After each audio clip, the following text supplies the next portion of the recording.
All right, good evening, everyone, and welcome to the recap.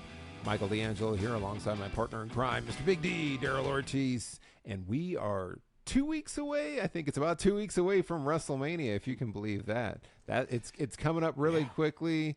The road to WrestleMania is getting a little bumpy this week. That's how I'll kind of phrase it. A little bit. This was kind of a week, WEAK week.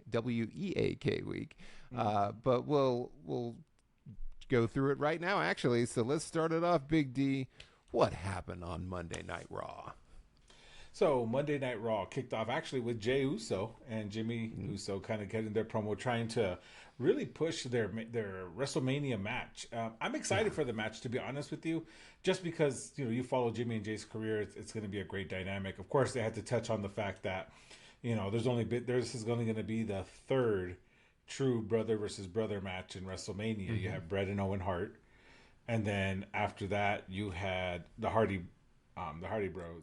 Matt and Jeff, right? Matt and Jeff Hardy. Some people count Kane and Undertaker. They did twice, but they're supposed to be brothers, kayfabe. But we're talking blood brothers, though. Yeah, so this is the third time you're gonna have it, which again, it's cool to see, right? And I like seeing it. I feel like there's a lot of room for them to really make this into like a real good blood feud, but this one was kind of, I don't know. I think Jimmy going a little too heavy with the crazy eyes. I don't know, maybe that was kind of getting to me. Yeah. But, it's interesting. But, he pretty much just took credit for everything, all of Jay's success.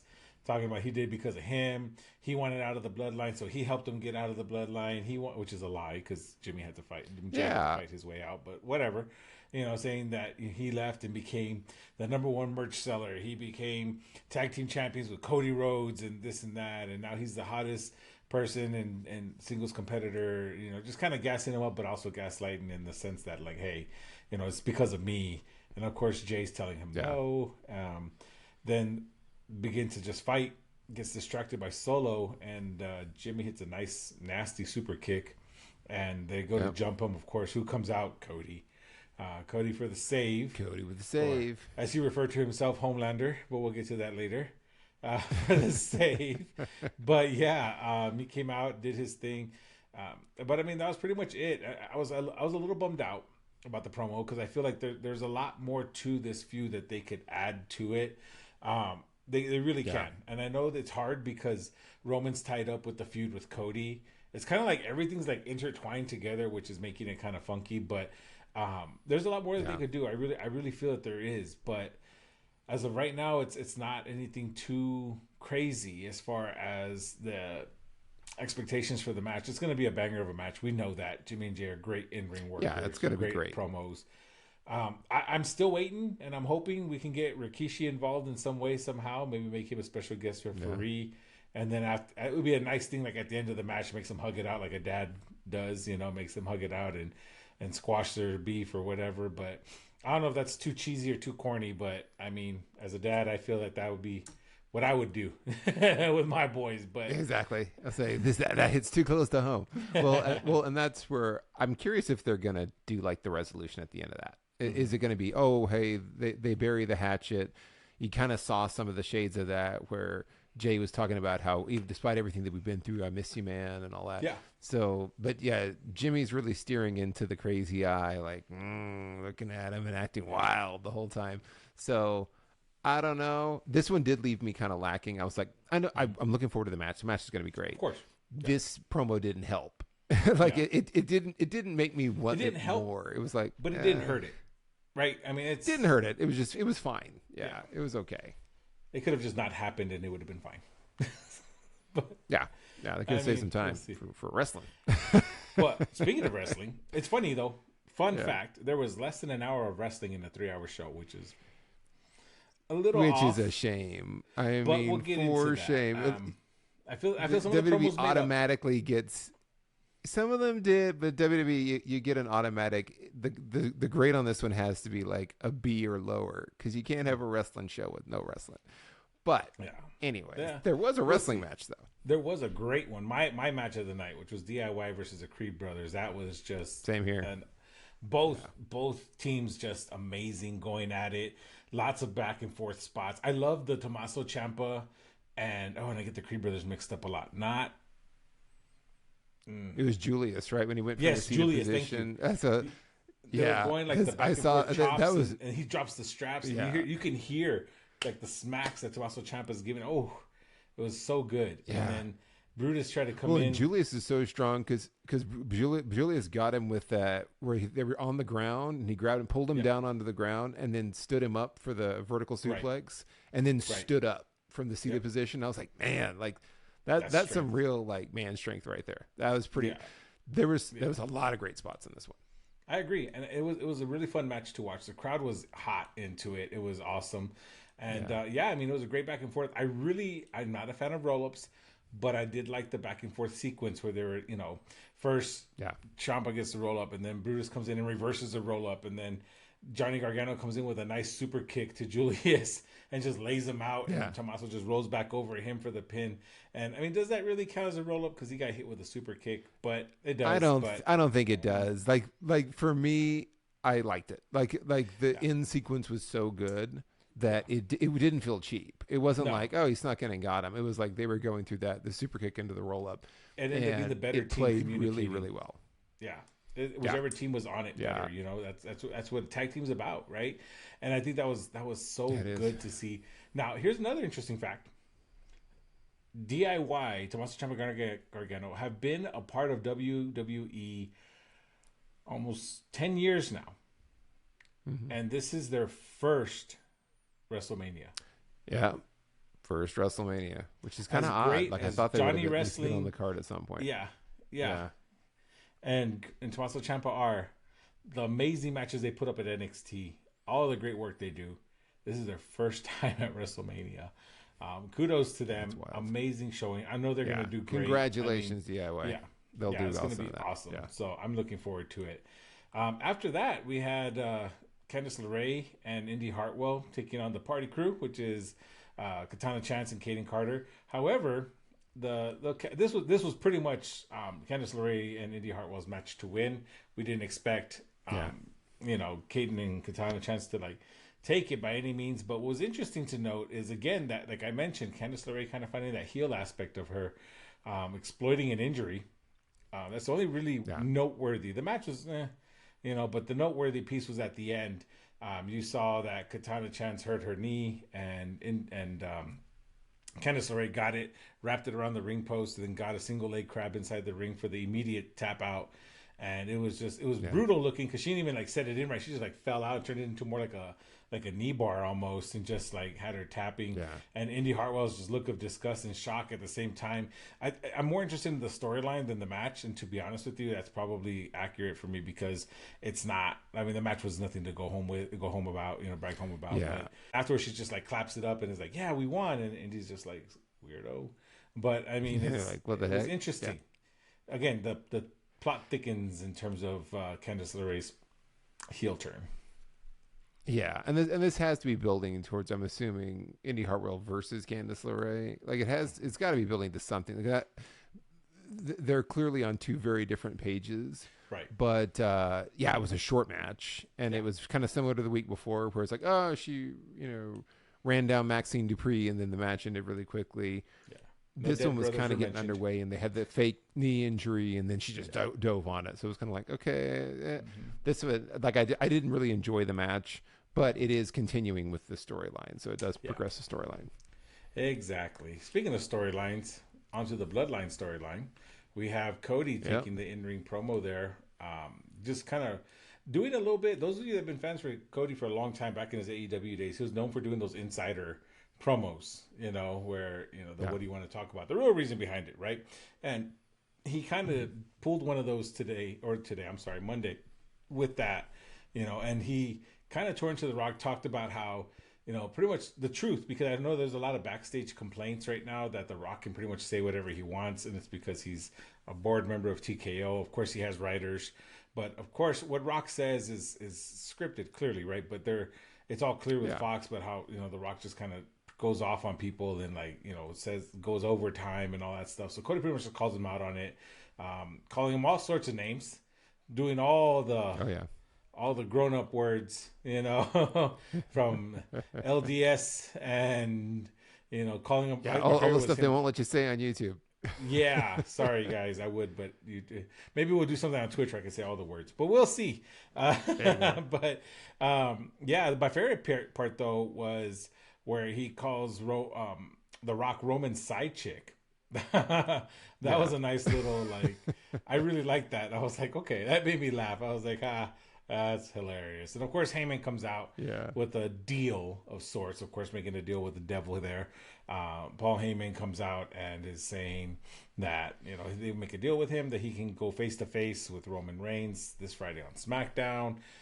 Caveat is, sorry, Roman will have no bloodline with him there, and caveat is Cody must also show by himself. Obviously, leading up to a setup that is as cut and dry as that gets, or as obvious as that gets. But Cody, I loved it because Paul Heyman was doing it. One of my favorite lines in that whole time that he was on was Paul Heyman was just kind of rambling on, trying to explain his role, and Cody was like, "I'm gonna be like Homelander and just rip your throat out." And I was like, "Yes, I love," because he already has kind of like the Homelander-esque, get up. Yeah, And I mean, that's whatnot. kind of the look, like the hair and everything. Yeah, There's a lot of similarities there. there are. So it was a good jab at himself, sort of, but really just like kind of delivering a message to Paul Heyman, which I really appreciated. So Friday, we'll see Cody Roman face off. Yeah, But, we'll see yeah. coming up a little bit later about what happened. I like the promo as well. This is my favorite promo from Yeah, the show, it was a and I great really promo. enjoy the fact that Cody does a great job of taking real life stories and kind of incorporating them into his spiel. So he was talking about his mom, fighting an undercover cop at a Willie Nelson concert, and so he'll like throw little things in there Yeah. where you're like, oh, it's just funny anecdotes, but it makes it more genuine, makes it feel more real. Yeah. So I really like that. But yeah, definitely best promo of the night Yeah. as well. And I mean, Cody just nailed it. So I was happy with that. After that, pretty much a throwaway match. Ricochet taking on Dominic Mysterio. Obviously got the win. And commentary made it a point to say this is the second win against the Bloodline. Rewind that beforehand. You had the Bloodline getting mad at JD McDonough for fumbling the bag there with Or Ricochet. the Judgment Day. I was like, not the Bloodline, the Judgment Day. Yeah, I'm sorry, Judgment Day. Thank you. You know what? Sorry. This was a throwaway. Ricochet was great in it. It was a throwaway match. Like everything Ricochet does is good. There was one thing that I will say got mentioned 3 times where Michael Cole and Pat McAfee kept referring to Ricochet as Puma-like, and I was like, yeah. Call back are to they Prince talking Puma. about him being Prince Puma? Yeah, That'd be that's great. for because in Lucha Underground he was Prince Puma, and they mentioned it 3 times. And the first time he said it, I was like, oh, that's funny because he was Prince Puma. And then they made it a point to say it 2 more times, which is interesting because WWE now they're starting to kind of reference a lot of gimmicks that are not in WWE, which was the cardinal sin before. You couldn't mention anybody's gimmick That was a no-no from outside of the company. Yeah. And so it's kind of neat. Obviously, you have more of those little throwaways, but that one felt kind of intentional because they mentioned it 3 times, and I'm like, Well, man, just just making like- Prince Puma again. Just like they shouted out the Hardy Boys, and Rebby Hardy actually posted a picture on Instagram where her and Matt were actually in attendance at the show that night because they're in North I know, I Carolina. saw They're- that. Yeah. they were in Matt Hardy's hometown, so him and his wife went to a show. They had a box, obviously they had box seats, but she took a picture and tagged Michael Cole and stuff, and I was like, oh wow, Of course, Matt Hardy's contract is coming up due with AEW. Maybe this is a nudge to AEW to give him more money or negotiate more in Matt's favor, or maybe this is. I would love to see the broken Matt gimmick actually hit in WWE and not let Michael Cole bash it. Yeah. But that's a talk. I could do a whole show on that. We can go over that later. But anywho, after that, we had an interesting one with Chad Gable, Sami Zayn backstage. The only reason I notate this promo is because it leads into the contract signing, I guess you could say. Yeah. And so Chad looking clearly upset about losing, and Sammy's like, "What's going on? What's going on? Why are you so mad? Why are you so mad?" I'm like, "Dude, you just beat him and took his opportunity." But but Chad just out and said it. Like, Why do you think he's depressed? they're like, "Thank you, Captain Obvious." But he was like, "No." Chad Gable was like, "You can't beat Gunther. You can't beat him." And then he just walked away, and Sammy looked like appalled. I was like, Chad's got a point here. Like you're over when he said it, I was like, 2, I think, right now. So, yeah. I mean, your batting average isn't that great against Gunther, but we'll see. And then, of course, Gunther just there smirking, laughing, taking it all lightly, saying, Sammy, you can't beat me. You won't be able to beat me. And I'm hoping this isn't a way to just give it to Sammy. I would like to see Sammy, win it.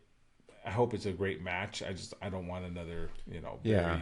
I don't want any of that stuff. But time will tell. But I just want to make note of that because it's also pursuing Chad Gable's, potential heel turn there, and maybe we'll see him and Sammy at SummerSlam. Who knows? Yeah, it kind of feels that way. It feels like they're building towards the heel turn, and it's not going to just be him being hard on him and like, hey, you got to change your mentality, Sammy. You got to change who you are to win this. It's not coming from a motivational thing. Like there's like spite there. Yeah, exactly. So I'm guessing that's what they're going to pivot to. Yeah. But we'll see. We'll see. Yep. I mean, after that, we had Awesome Truth defeating Indus Sher to go on to the ladder match at WrestleMania, and that was hilarious. Our Truth gets knocked out and falls onto one of the members of Indus Sher and gets the victory. Well, this is another one. We talk about these matches being really telegraphed. It was Indus Sher was their opponent. Indus Sher is not moving on, so it was like it's gonna be the Awesome Truth. How are they gonna work this out? Although, okay, so this is something that I don't know if I missed this. So I wanted to ask, just confirm with you. Uh-huh. So why is it that on Raw, you just have to win one match and then you're in the six-pack challenge? Uh-huh. Yeah, but on SmackDown, they're doing a tournament. It's a tournament. So I'm like, wait a second. So on SmackDown, you have a multi-layered qualifier. And I know that SmackDown's filling 2 positions and then Raw's filling 3 and then you've got the champs. But just because they're feeling one more match on Raw, why is it this big process where you have teams having to win twice on SmackDown in order to be able to advance versus Raw? It's like, DIY, you won, you're in. Hey, Awesome Truth, you guys haven't wrestled together in forever. So, you beat Indus Sher, you're in. Yeah, and here's my thing. I'd have to fact check myself, and I'm sure the fine folks in the comments will help me in getting this. Yeah, help me too, because I don't get it. But my guess of all this is more than likely because there's not enough well-established dominant or tag teams you can really put in a tournament on Raw. Right. The majority of them, the majority of the good tag teams and the great tag teams are on SmackDown. Outside, I mean, think about it. Like you have you have some good tag teams on Raw, but the majority of them got moved to SmackDown because it was on Fox. I mean, that's where you have Street Profits, right? That's where you have who else do you have? LWO. You have LWO. Legado de Fantasma. You have AOP. Like, yeah, most of the good tag teams are. But I'm like, well, that's not fair. Yeah, that's not fair. Tough, those right? guys, they got to win twice. Yeah, and I mean it's harder on them, right? But like I'm scrolling through right now, and I'm looking, and I mean it's kind of unfair. You have more well established. You have the Good Brothers, you have so many different ones here that can actually do some work, that can actually hold their own in a tag team match style, and I'm thinking that's what it is. I honestly think that's what it is because they didn't have enough to actually like do it that way, so they have to do like a tournament, but. Who knows? It could be. Well, I just wish they'd. I think for me that makes sense, but from a narrative storytelling standpoint, it's like just wildly inconsistent, and nobody's like referenced. Oh yeah. It's like off. Why are the two GMs taking like completely different approaches here? And I'd be like, hey, well, that's not. Why do the guys on SmackDown have to win once? Like, just have somebody ask it to Nick Aldis. Maybe like, hey, Nick, is there a reason? Like, hey, we've noticed that you haven't been fair. No, but hey. But by the way, look, you're asking us to win twice, but the Awesome Truth made it to WrestleMania winning once by accident. Come on, man. It's like just have somebody say something. But yeah, that stood out as a little odd to me. It was. Speaking of a little odd, we had the Drew Seth promo. Very basic, generic. Yes, we did. Drew McIntyre saying, "You're not paying attention to me." It was like a couple arguing. If I'm being completely honest, Drew's like, "You're not paying attention to me," and Seth is like, "Yeah, I'm a spotlight. You're not with junkie. I'm sorry," and but I mean, I get it. Both men stay. I mean, I'm being a jerk, but they are great No, promos. Both they of are them like a are. bickering couple. They are. No, They I'm saying really like, are. I know they're great And promos, but they could do so much better. They could do so much better with yeah, this, and I feel like because the writers or probably whoever's backstage booking is probably like, ah, crap, we actually did occupy Seth too much with the bloodline. We forgot he had a yeah, match at WrestleMania for the title against Drew yeah, McIntyre, who won Elimination Chamber for it, and it's like, yeah.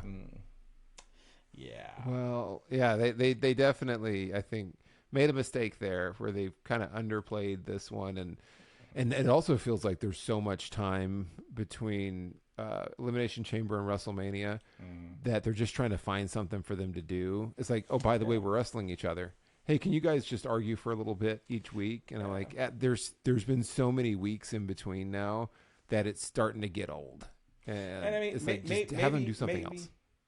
maybe I'm being picky because I guess the alternative would have been have them fight each other in different variations of matches, which is what we hate also. They're like in a Yeah, tag team or they have to coexist in a tag team. How will they exist together? Maybe that is better than that, right? I mean, who knows? I mean, maybe because they heard too many complaints about the way they did stuff like that before. I don't know. I just hope that maybe. they kind of start building some more steam. I hope they start building some more heat towards this match because it is going to be a good match. It's Drew and Seth. I mean, let's be real. It's going to be a nice match to watch. So we'll Well, see how yeah, yeah. that's one that I'm looking forward to, and I think Yeah. it'll be really good. But so this next Monday, CM Punk is going to be there, right? Yeah, he It's going is. to be so I'm assuming it's going to be CM Punk and Drew McIntyre going after each other on the mic Probably. because it's like you'd have to have him come out. Yeah. But and I don't think that does anything for their match at WrestleMania either because it's like let's have this detour thing where CM Punk and Drew McIntyre kind of run each other down, and it almost becomes like another distraction Yeah. that And for takes good away measure, from Seth yeah. And for Rollins. good Yeah, measure, Seth's going to come out and be like, Drew, is the pot calling the kettle black? Because you're now distracted with CM Punk. yeah, Well, we'll see. yeah. Well, there you Surprise. go. CM There Punk you is go. the guest referee. Referee. Oh no, I hope not. Gosh, we could get Watch. less CM Punk. That'd be great. I know it's entirely possible. I mean, sure that they got to try and spice it He up did before say he was WrestleMania. going to be at WrestleMania in some capacity. So maybe In he's a some special guest capacity, it referee. very well might be. Oh, that'd be Yeah. a bummer if It would. he's there and then he costs Drew McIntyre the title or something silly. Nah, It's he's like, going to cost I Seth don't the know about title that. because they have beef. Yeah, We'll but he's see. got beef with everybody though. So, Yeah, he yeah, does. that's true. He has beef with himself. Well, All right. stay tuned. Stay tuned, people. We'll find out what happens on Monday. After that, we had New Day versus Alpha Academy, Otis and Akira Tozawa. Okay match. New Day, of course, takes out the victory. You know they're going to win. Of course. That is Hall of Fame Yeah. tag team. I mean, Alpha come on. Academy was not going to WrestleMania. Hell The no. six Not pack over ladder the match. New Day. That was not going to happen. Not over the New Day. Maybe over No, Pretty Deadly. not at all. Or maybe over, I don't know, maybe over somebody else, but not New Day. No way in hell. So, yeah, that happened. It was okay. My runner-up for match of the night, though, came afterwards, which was Becky Lynch and Nia Jax in the Last Woman Standing match. I really enjoy. I love hardcore matches. I love last man, last woman standing matches. I love Falls Count Anywhere matches. They're all great. Be only like 14, 15 minutes long. It Yeah. did what it needed to do. Becky got beat up. So did Nia. But I mean, I actually saw one of the visuals I had was when Nia Jax put the chair on top of Becky Lynch and just sat on it, and I was like, oh, that's messed up. Yeah. But then as Becky had the Yeah. candlestick and she just started wailing on her until she got up, and I was like, that was smart. And then it was little things like that. I mean, Nia Jax trying to hit the Samoan drop on the table off the apron. Becky Lynch reverses that to a manhandle slam, which was a great spot. And the ending Yeah, spot, that was a very good Becky spot. Lynch hitting that big old leg drop off the top of the ladder onto the announce table on Nia. That was a great visual, something we haven't really seen Becky do. And I was very impressed. Now it makes her a formidable opponent for Nia Jax. Not Jax, I'm sorry, Rhea Ripley, who does come out at the end Ripley, yeah. to try and jaw jack with her, but Becky was having none of it. She stood straight up after a brutal, exhausting match, stands straight up, forehead to forehead, literally, and just, eyeballs her right back. And that's how the camera cuts off, which I thought was a great way to end it. They didn't have to get on the mic again. They didn't have to do a promo. Yeah. Action spoke louder than words in this one, and the visuals did really well. They did both women justice, and Nia did look pretty strong in this one. I think this is more her niche, you know, in terms of like the matches, because there's not really much for her to like clunk up because she's using weapons. I mean, just swing the dang chair. They're all worked anyway. So swing the chair and just do heel stuff. You know, throw people around or whatever. So I thought that was I don't know. I enjoyed it. What do you think? You know, this one I thought ended great. It ended great. It started off a little slow for me because it felt like it was just like a bunch of like people hitting each other in the back with stuff. Mm-hmm. And so there was a million chair shots in the back and a million kendo stick shots to where I was like, at any time, like if this happened in a promo, if somebody like snuck up behind them and hit them with the chair once, it'd be like, oh, they're dead. They're completely incapacitated. They need to go to the hospital. Yeah. So I was kind of like, wow, they're not really selling the fact that they're getting beaten repeatedly with chairs. Yeah. Like there was a sequence where Nia was like clubbing her like it was AJ Styles clubbing LA Knight at Elimination Chamber, like just beating her with the chair. And I'm like, wouldn't that basically be it? She'd be finished. So there was a lot of no sells on the objects that are being used. So that was kind of like, I didn't like that part of it. The ending was great. You know, when the manhandle slam through the table, the leg drop onto the announce table, it looked great. Mm-hmm. It was a really strong finish. So I was super happy with that. After I kind of had some issues early on with that match, but great way to close out the show. And that's probably honestly the only reason it didn't get match of the night for me is because the beginning was so slow. And you're right, there was a lot of like, just random back and forth, but it built up. And I mean, you would think it would start out the gate. I thought it was going to start out just like on a tear, like Becky should have come out already with a weapon in hand and just start laying into Nia, because this is like a blood feud at this point, But again, that's the only reason it really didn't get match of the night. But I mean, it was a close second, although albeit there's maybe only a handful of matches, but it was a close second. But nothing was going to beat that DIY and Creed Brothers match. That was a great match. But that overall one was fantastic. Yeah, overall for the night, I would give it a B. The show, only because. And I know that'd be lower, but the main reason is the Cody promo put it over. The Jimmy and Jay promo did well. It wasn't fantastic, but it was good. And even though Drew and Seth, I know it was very generic, run of the mill, they still did their thing. I like the heel dynamics that are building between with Candice LeRae and with Chad Gable. So they're still advancing the story arc. So for those reasons, I'm happy to give it a B, just because again, the wrestling itself, those matches, I mean, that's how I felt. Yeah. I mean, I think that's fair. I'll go with like a C+, just because it was such little wrestling. Yeah, like I have a hard time with that. It was very, very little wrestling. It was a lot of promos. A lot of the promos were kind of going through the motions for me. Like the Cody one was great, but I felt like a lot of them was, hey, let's just get to WrestleMania kind of thing. So I hear you. I'll give it a C+. But love the DIY Creed Brothers match. Love the end of the Last Woman Standing one. Yeah. But yeah, it was good. And then then that leads us into SmackDown. Oh, SmackDown coming to us from Milwaukee, Wisconsin. This one it was interesting. It kicked off immediately. It just went right into the Rey Mysterio versus Santos Escobar match. Was like it just as soon as it got started, which I tend to like. I like when they just jump right into the wrestling. Yeah, I agree. And this one was match of the night for me. On what was kind of a slow night for SmackDown in terms of matches, this was definitely the best one. Started off a little concerning for me because right out the gate, like Ray went for a spot and then he kind of hit the second rope and slipped through it and kind of appeared to hurt his knee and was like limping around a little. I was like, oh man, did he already like retweak his knee? Yeah. And then right after that again, he slipped. He got on the top. He had Santos Escobar by the hand. He was almost trying to do like a rope walk on the top rope, and then he slipped and fell off again. Yeah, and I was like, is he okay? Like he seemed like he had lost a step. Maybe he still has the knee injury, and it wasn't like this is a work. Like you could tell he was having a little bit of a hard time, and I think his age was showing a little bit too. Yeah, I'm about to say that I think that's what it was. Yeah, and I will say he did find his rhythm as the match went on. He wrestled more of a grounded style in this match than he usually does. He still did some high spots, but definitely you can tell he's got to adjust. He's older now. He can't do a lot of the same things that he did before, but he did hit the West Coast Pop at one point. And it was a really good match. Ended with outside interference from Dirty Dom. Dirty Dominic like popped up at ringside, which I was like, that sequence was kind of dumb because he popped up and he had the Rey Mysterio mask on, and then who was it? What was it? Wade Garrett, or what was his name? Wade Barrett.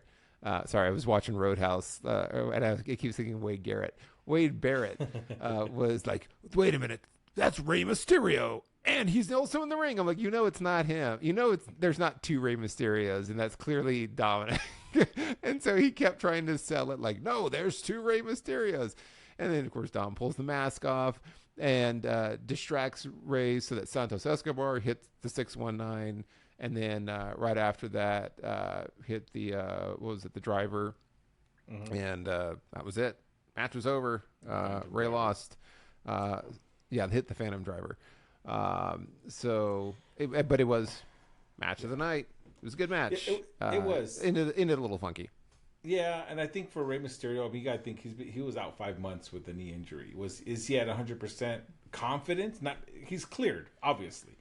But is he at 100% confidence? That's what you really have to think, because he's been wrestling for a long time, and his moveset is very high energy and intense on the joints. So if he had a knee injury, it makes sense that he's still a little wonky in trying to catch his footing, and the ring rust is kind of showing a little bit. Maybe he can't, snap back as quickly as he normally could. But we'll see. We'll see what the next step is here. I know the outside interference. I think if I'm not mistaken, Santos Escobar was caught talking to Dom, backstage or something like that. Regarding I think so. I forget, but so makes sense. But yeah, I agree with you. Match of the night. It was fun. It was a lot of fun. It was fun. It was good. Good way to start the show, because it was all downhill from here. No, I'm just kidding. It kind of was. Then we got Bailey and Damage Control. Kind of the flashback was next, and then you see Bailey and Naomi backstage. They're apparently BFFs now. They're like, "Hey, girl, what's going on?" Oh, yeah, and I was like, they're like best pals now. Like I know Naomi came down for the save and kind of agreed with her, but now all of a sudden they're best pals.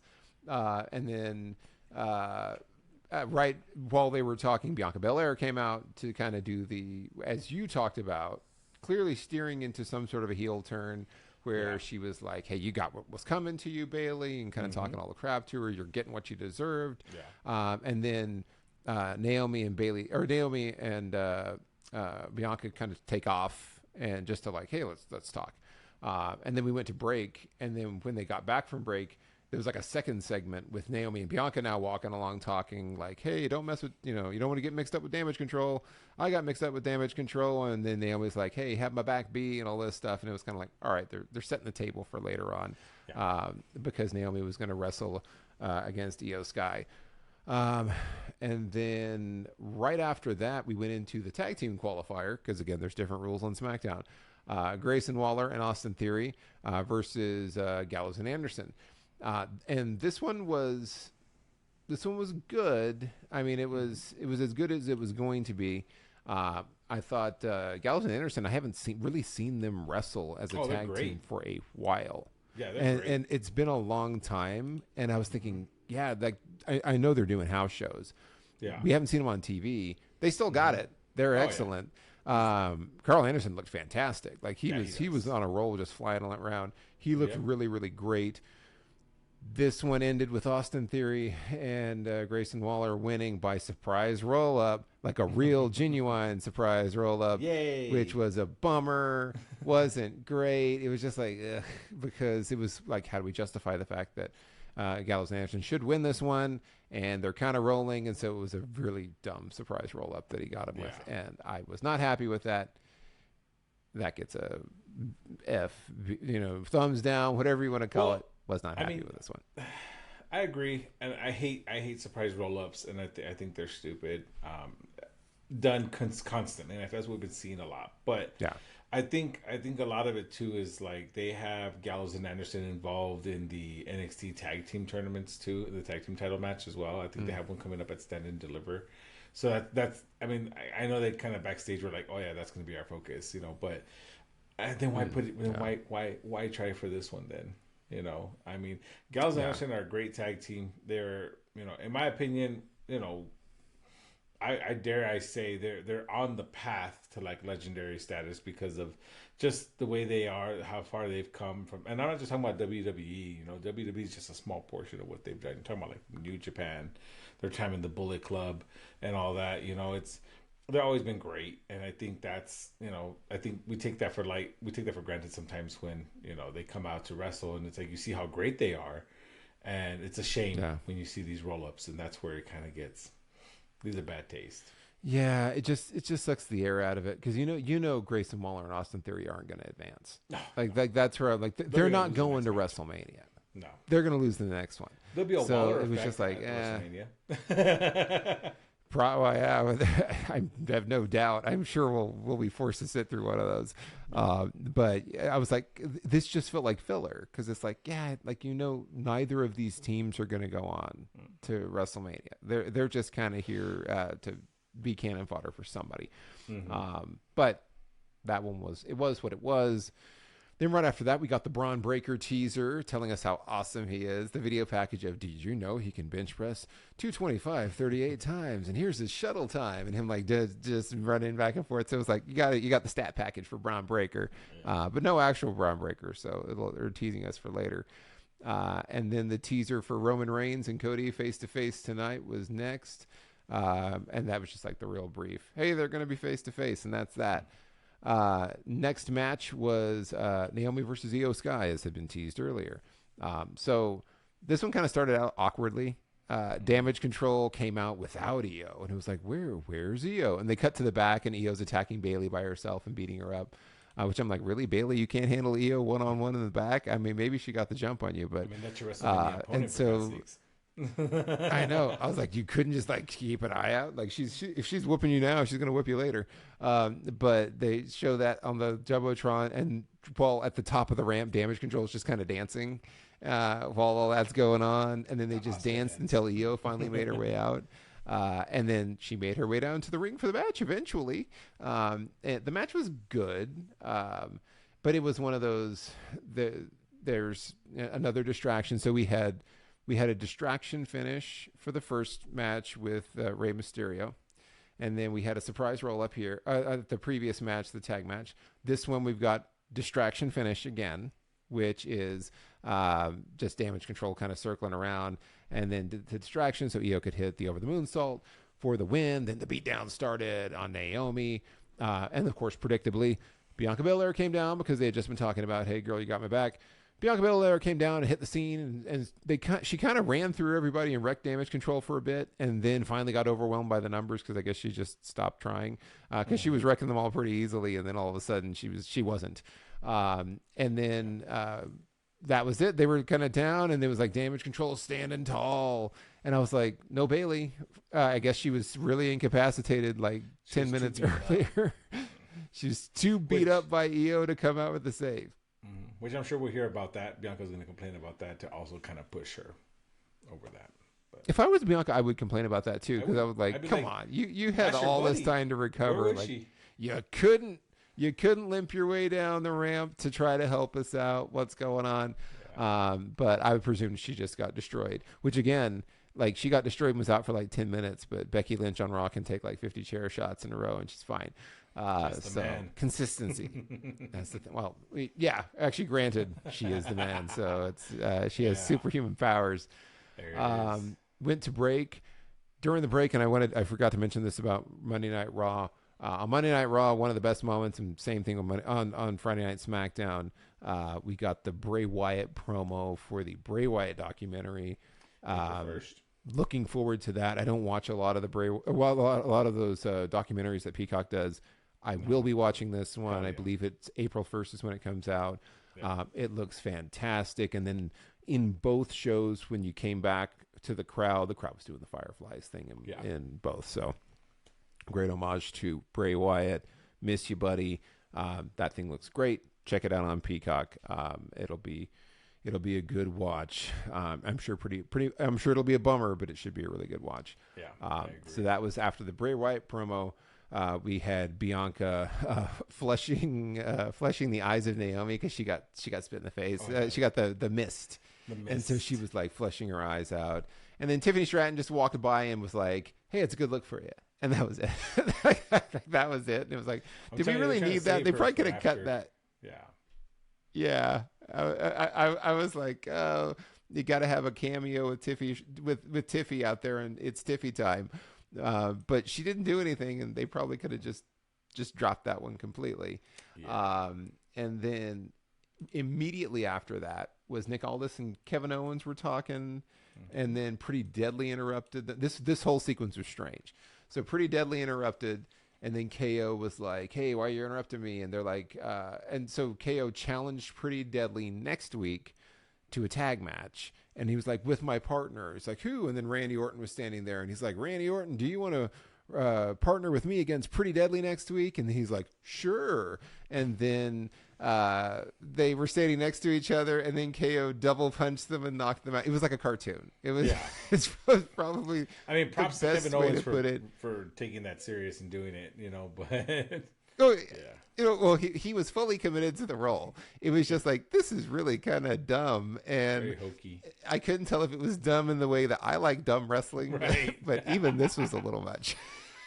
I mean, we like some corny, cheesy things, but hey, I love some cheesy stuff, but this was pushing it, because it was like you have them framed up on camera, and then you just see the arm go and then like come out of nowhere, and so it was a little bit too much like a cartoon.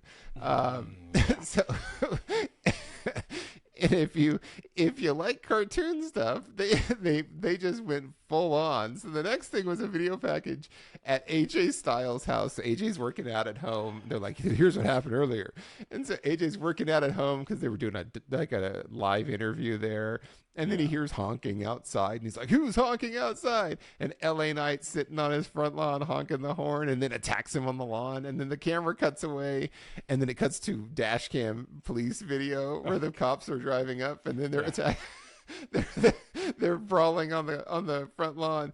It was like just insanity. And then it was funny because they grab him, they put him in the patrol car. So you're seeing just like dash cam video, patrol car video of like LA Knight yelling at AJ Styles yelling, and then like they get through all that nonsense, and they're like, AJ Styles declined to press charges against LA Knight. And I was like, well, that's good news for everybody. He's not going to miss his WrestleMania date. So we had a lot of nonsense in a row. Yeah, I mean, it's been a while since we've seen a home invasion angle. I mean, we had. I know. I was like, this is like the Brian Pillman thing. I was like, at least it wasn't as creepy as the DDP stalker.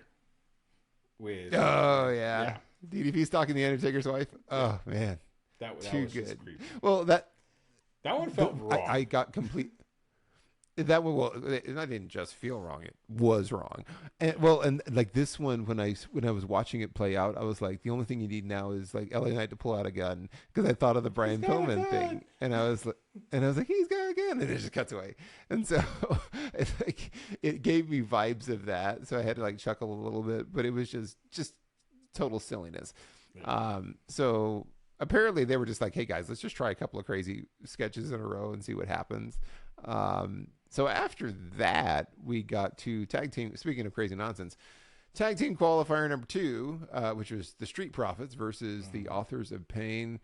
The match was fine. I will say this one ended in a surprise roll up as well, with the Street Profits getting the win. And so I'm like, really? We had 2 surprise roll ups in both the qualifiers on SmackDown. And then the other 2 matches both ended with a distraction win. Yeah. So it's like, that's too much rinse and repeat tonight. I didn't like. But yeah, so that's what happened with that one. Here's the thing. I don't think, well, because, okay. Well, I'm saying, I was just kind of like thinking about it, and I'm like, look, if you're going to, I just don't like it. I don't like. Well, because It's copy paste It's across so the board. cheap. It's lazy booking.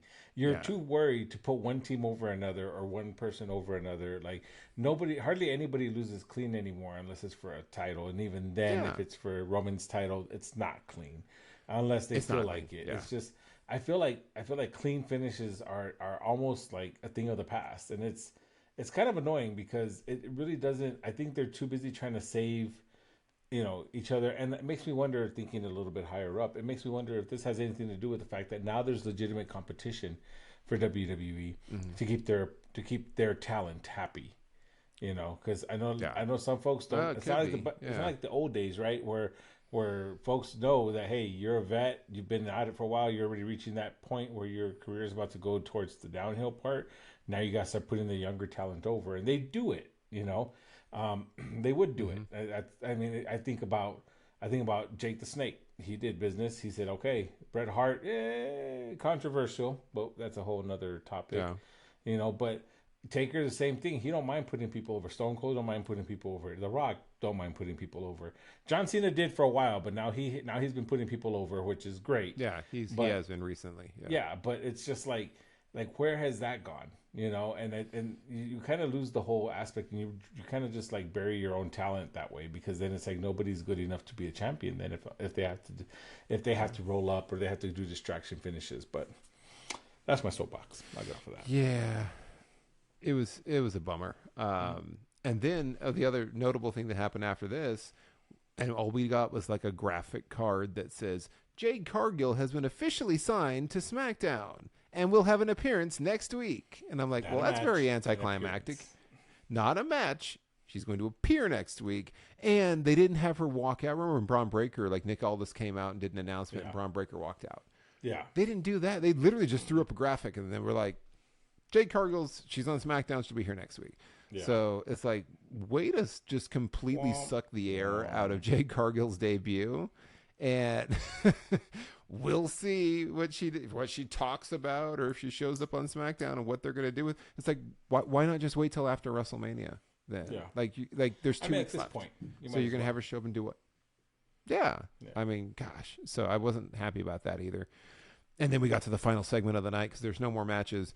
But we're Was waiting Roman for it. Reigns, who we've been waiting this whole time. Will he be alone? So Roman Reigns arrived for the final segment, the face-to-face with Cody. And then he said, of course, the wise man made a promise. The tribal chief kept his word. And then he invited Cody to the ring. And then they went to commercial. So I guess he stood there in the ring by himself for like 3.5 minutes. And then as soon as they came back from commercial, Cody Rhodes' music hit and he made his way down. They really made a meal out of it. And then Roman asked Cody if he came alone. And Cody said he did. And then Roman was like, Cody, you're a fool. And you're an idiot, and you're a fool for trusting Seth Rollins and for trusting me and this and that.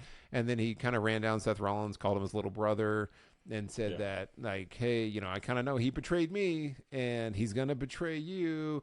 And then, how can you trust him? And then, of course, Cody basically was like, can I trust him? I don't know. Maybe. I think so. We'll see. As we're in the Shield, and the Shield fell to a team with the last name Rhodes. And Cody said he knows about factions because he's got his Bullet Club cufflinks on, again, doing call-outs. And then he asked Roman, well, can you trust The Rock? And they did the whataboutism. And he's like, who's really in charge here? Is it the tribal chief or the final boss? Which is a good, valid question. And then Roman basically was like, I mean, I what thought he they were is. going to. I thought they were going to say. what he I thought he was going to say, "Is it the tribal chief or the high chief?" Because they already showed that graphic Yeah. that had all their titles on it. But he just said the final boss because I think they're going with like branding. So then, and then Roman at that point was just like, well, you're stupid. It was like, you're basically said, Cody's old news. Cody will always be number 2. And I was like a number 2, like going to the bathroom. And he goes, he's number 2 and Roman will always be number 1 forever. And then Cody basically was like, I know when my kids grow up, their generation's probably going to want to be the next Roman Reigns, and kind of acknowledged him. He acknowledged the tribal chief, but he said that when it comes to WrestleMania, he's not number 2. He's the one. Like this one just kind of went on a little too long with the back and forth, and then he was like, "All right, good luck at WrestleMania," and offered his hand. Roman declined to shake the hand and then walked out. And then it was like betrayal time because you see like in the crowd, it's like, wait a second, there's Jimmy. And you can spot Jimmy from a mile away because he's doing like the whole crazy face. And then you see Solo, and they're wearing, exactly, he's doing like the Joker face. It's like the over the top face. And then he's got the hoodie on, and then Solo's got the hoodie on, and they walk through the crowd. And it's like, oh no, they're going to get Cody. And Cody's like doing this. And then they just kind of climb over the barricade, and they just go and stand next to Roman. Like, I was like, get in the ring, and like, what are you guys going to do? And so they'll stand there shoulder to shoulder. And then it's like, wait a second. And then you see Jay in his hoodie in the crowd, which how did they all not see each other is the first question, because Jay was kind of right where Jimmy was, and they kind of look alike. And then you have Seth Rollins with his hoodie on, and then he takes the hoodie off. He's wearing like a clown outfit underneath. I'm like, yeah, he still couldn't go completely incognito. And then they're like, Cody brought his backup. Cody, but then, which is funny because Roman and the Bloodline are like, oh, and I'm like, it's 3-on-3. Like, what are you guys like even nervous about? Like, they got all nervous, and so everyone kind of stared at each other awkwardly in their hoodies, and the show ended just like that. Like nothing happened. They just all kind of stared, and it ended what I will call a lackluster show for SmackDown that at times kind of felt like it was limping its way to the finish line. It's like, let's just get to WrestleMania. We got to do this for 2 more weeks kind of feeling. So I give this one like a C-. But Big D, what did you think? I mean, I'm on the same boat, only because a borderline D. Mainly, what saved it was the Rey Mysterio Santos Escobar match. To be honest with you, that's really what did it for me, was because they really did do it was a great match, right? But at the end, I didn't like the home invasion angle, which we all saw coming. We knew it was going to happen. Yeah, it was inevitable. He's looking for it forever. The way that they're trying to make it too hard of a blood feud. The whole point of the face to face really didn't boil over to anything. Really, there was no brawl. A pull apart brawl would have been nice. I think the better way to have done it would have been for Roman to just kind of like turn his back on Cody, and then Cody just like grab him and flip him back around like he wants to hit him, and then that's when Jimmy and Solo pop out of the crowd, right? And then they get up on the apron. And now Cody's like, oh crap, the other apron facing Cody. And now Cody's like, oh crap. And then before you know it, behind the commentators in that row is where you get, Jay and Seth Rollins to come out, because Jay's still going to dress like his toddler dressed him. And so he's going to be out there just sticking out like a sore thumb. But then that would have kind of made a little more sense. And then you could have had some kind of pull apart brawl, And I thought, maybe... dare I say, have a pull apart brawl, but not with the cheesy security of the local talent, but actually have the locker room come out to pull them out. Oh yeah, they haven't done that in a long time. You know what I mean? Like that'll kind of add some oomph to it. Yeah, like have Nick Aldis come out and like wave out the locker room, and here they come, to come and like pull them apart and be like, hey, like get in between them and make like a big barrier, and then close the show like that. That would have built more excitement. That would have been like, ooh, now, because obviously Jay and Jimmy got their feud going on. And then you have Seth has his beef with the Bloodline still. Then you have Cody and Roman, obviously. But now it's like there's more to it. Here they just awkwardly standing in the ring entrance and just look at each other, and it's just like, okay, and like do something, but. I was disappointed in that. I was looking forward to it because of the promo that Cody cut. No pun intended. But the promo that Cody cut there was, on Raw was awesome, flawless. But he did it on The Rock. Yeah. Not on Roman. It makes you wonder, should this match really have been Cody and The Rock? Obviously, we want Cody to take the title off of Roman. That's why this is happening. But it just feels like the attention's being pulled towards like The Rock more. Because Cody's promos are best against The Rock. Cody's, the back and forth, the banter. I mean, Rock's a great promo, and he kind of makes Roman look bad sometimes. And that's the downfall to having The Rock on your side, is that you got to have your promo game like all the way up, Because if not, The Rock's gonna make Yeah. you look bad, you know. And I feel that's the He is. issue, you know. And I feel like he's losing some of that bloodline mystique of like, is he gonna win? Like, you know, is he gonna have the like can he be defeated? And here was like he's Yeah. been so many times he's been saved. It's like, we don't know. Yeah, and I think there's definitely been a lot of opportunity with the execution with this, with the whole storyline, and I think they've pivoted really well. They didn't see a lot of things coming with the way that folks reacted to The Rock getting interjected into the whole feud, and so I think they've done a pretty good job pivoting there. It just felt like there was a lot of opportunities with tonight, with what they built, with like you said, with all the promo last Monday. A lot of the promos that Cody has done has been fantastic. The promos from The Rock have been fantastic. This whole sequence just kind of felt like the execution was poor. Like if you wanted to have, hey, everybody did bring back up and there's a face off, you're right. There's a lot of better ways that they could have done it. It just felt flat. It felt like they wrote it the easiest way that they could, and like, all right, we checked all the boxes, let's go home. Yeah. And it just it really left us wanting more, and hopefully they'll make it up next week. I don't know if they will. Like, I feel like the biggest news for next week on Raw and SmackDown is Raw's got CM Punk and SmackDown has Jade Cargill doing something. Like, that feels like it's the biggest hype train for this And one. that's a shame. So I'm a little worried, and it's a shame, yeah, because we're so close to WrestleMania. Yeah. Not only on top of the fact that like majority of the matches didn't end clean. Yeah, all shenanigans. It was all funky finishes. There wasn't a single clean one on SmackDown. Raw had some problems with that too, but yeah, it was an interesting week, Big D, and that was the week that it was, man. Yeah. So getting close to WrestleMania. That's what we got today, everyone. Again, thank you all for the support. Don't forget to like, share, and subscribe.